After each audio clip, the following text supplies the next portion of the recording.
So the Varangians were ancient Scandinavian people. Scandinavians means Vikings. So let's take a look at the map. Who were the Vikings? Who were the Varangians? So we are here in India right now. Yes, this is India. Let me go back westwards so that we can see what Scandinavia is.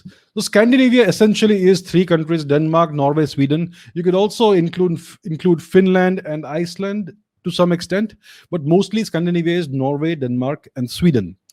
So the people from this region were called the Vikings about 1,000 or so years ago. The Viking age was between the 8th centuries and the 11th centuries. This is the age of Viking expansion when they were very much prominent, and they invaded and raided and conquered large territories across Europe. So the Varangians were one branch of these Vikings. Okay, they were called Varyag in the Slavic world, and one branch of these Varangians settled in a place called Novgorod in the region of Russia. Where is Novgorod? It's somewhere in this region. Okay, so these guys were called the the Kievan Rus. There was a guy called Oleg, Prince Oleg. He conquered Kiev, which is the capital of Ukraine today, and he established the Kievan Rus state. So the original Rus were actually Vikings. They were called the Kievan Rus. These Vikings conquered Kiev. They settled this region. They established the Kievan Rus state. And the first, before Oleg, it was a guy called Rurik, a Viking called Rurik, who settled in Novgorod. And then Oleg settled in Kiev. So that's how the expansion of these guys happened. And they established the Kievan Rus state. And they essentially controlled a great deal of the trade routes in Europe across the river Volga and other rivers. And this trade was between the European Christian world and the Islamic world, which was centered in Baghdad at the time. So they indulge in piracy, they indulge in trade, they indulge in raiding.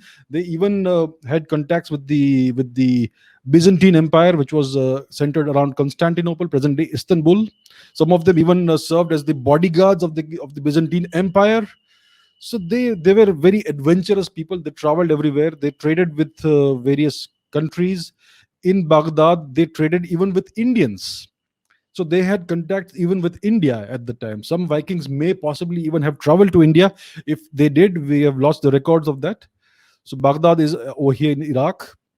So that's what these Varangians were.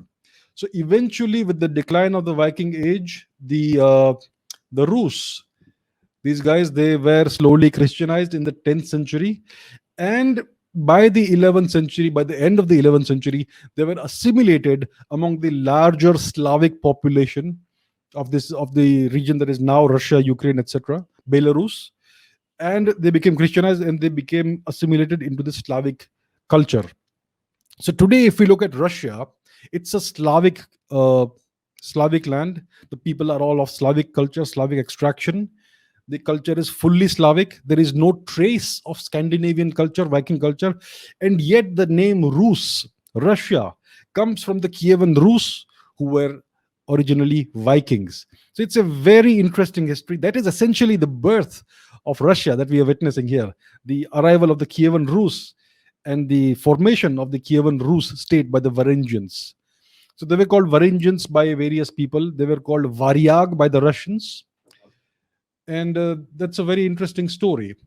So that is, in a sense, the story of the birth of the Russian nation, of the Rus nation. And it is a very tumultuous history. Lots of things happen later, but that how essentially is how it happened. That is essentially the birth of this nation, or at least the ethnicity, who call themselves Rus.